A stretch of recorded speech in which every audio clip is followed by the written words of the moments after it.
morning. Thank you all for joining us. I would like to introduce ourselves. We have Sydney, Shirley, Chrissy, and myself, and we are the Rabbit Gallery, also known as the Appleton's Pop-Up Gallery, and we like to think of ourselves as hopping along College Avenue. For those of you who don't know what a pop-up gallery is, I'll just give a brief explanation. So a pop-up gallery is a collective of individuals who comes together and contacts the leaser of any space who's looking that's empty. And so that group of individuals then showcases their artwork in the space, rent-free. They, however, do pay utilities. And this both benefits the group of artists, but then also the leaser for a number of reasons, which we'll get into later. So you might be wondering why a community would like to host a pop-up gallery. The benefits for everybody would be tremendous.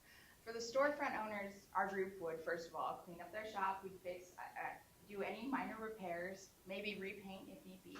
But more importantly, we would draw crowds and increase foot traffic, increasing the visibility of the space in a professional atmosphere, which would hopefully help close a sale. For the Appleton downtown, empty spaces speak of a poor economy and put a bad face on an otherwise vibrant community. With our gallery system, we would hopefully be drawing crowds and revitalizing the downtown. So, as we said, Sydney and I will be working next year to get this project really going. We already have a lot of groundwork covered in order to get it up and going. As we have said, we've done a lot of research into the downtown properties. We contacted Jennifer Stefani, who's the executive director of Downtown Appleton, and she gave us a list of 5 different leasers and 5 different properties to look into. And these are some of the ones that we've been looking at: 206 East College, and then 207 West College. This property is owned by a man named Dave Allen, and he had a very positive, enthusiastic response to our idea.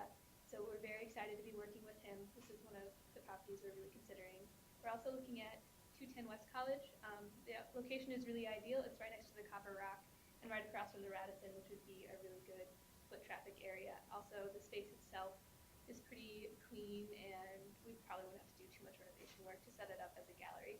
So we're really looking at these 2 spaces. Next year, we also have a very exciting visitor coming to campus, Mary Jane Jacobs. She's the convocation speaker for January, and she's one of the forerunners of the pop-up gallery movement and has curatorial experience all across the country. So we're very, very excited for her to come to campus. She'll be a really valuable asset for us, really valuable, somebody who can give us advice about how to run and set it up. So we're extremely excited to meet her and speak with her about our project. Do you foresee, once the seed money runs out, the gallery becoming financially self-sustaining at some point, or are you always going to be dependent on a stream of donations? I think we would like to be self-sustaining, definitely. I mean, in theory, our biggest cost, which would be renting a space, would be covered, mutually beneficial to the storefront owner.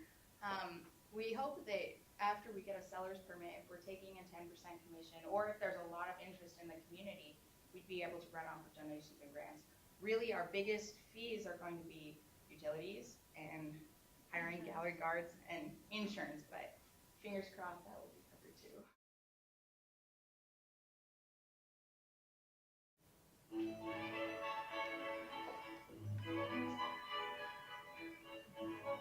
Good morning. Thank you for coming to our presentation. We are so excited to tell you this morning about the newest ensemble on the Lawrence campus, and that is the Lawrence Baroque Ensemble. My name is Caitlin. I'm Jared. I'm Jacob. And I'm Gar. I'd like to go into a little bit more detail about how we actually structured the ensemble and formulated our business plan. So to provide focus to our project, we really decided that we needed a mission statement. So to begin with, we examined some example Baroque ensembles that are already in existence in the region, including Music of the Baroque in Chicago and the Lyra Baroque Orchestra in the Twin Cities area. And looking at their example language from their mission statements was incredibly helpful to us. But we knew that we really needed to tailor our mission statement to fit our specific vision for the Lawrence campus. To do this, we sat down and located what our key values were. We decided that those were student musician development, historically informed performance practice, and educational and community outreach. So incorporating these key values, this is the mission statement that we developed. The mission of the Lawrence Baroque Ensemble is to study, rehearse, and perform Baroque music that enriches students' liberal arts experience inspires passion for period instrument performance, preserves tradition, and celebrates individual creativity.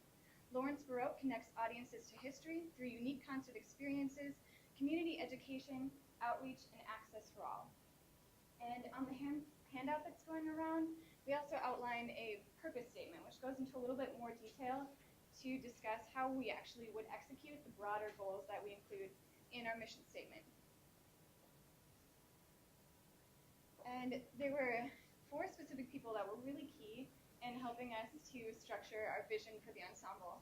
So we had a key meeting with Professor Glombosch, wherein he questioned what was truly entrepreneurial about our project. And in response to this, we fleshed out the ownership and operating plan sections of our business plan to really hit home that this was a student-managed and completely student-controlled ensemble where the artistic vision was completely owned by the students. And Dean Pirtle was really important in approving of this structure and sort of helping to help us understand how that would fit within the framework of the conservatory. And Marta Weldon, the executive director of the Fox Valley Symphony, was really helpful in sort of helping us figure out how this would actually function in a day-to-day setting and developing a specific operating plan. And we had a meeting with President Jill Beck, and she specifically challenged us to think more broadly about our concept for the ensemble, to include perhaps dance, theater, and other art forms. And in response to this, we added a specific goal of collaboration, which is both in our purpose statement and the executive summary in our business plan. We came to the conclusion that the best way to present the Lawrence Baroque Ensemble to the Lawrence community would be through an informative, interactive, free event on the Lawrence campus. An evening of Baroque dance took place Thursday, June 3rd at 5 p.m. in the S studio at the Warch Campus Center. The event was divided into 3 parts. In the first part, an informative dance session, the second, a concert, and finally a reception.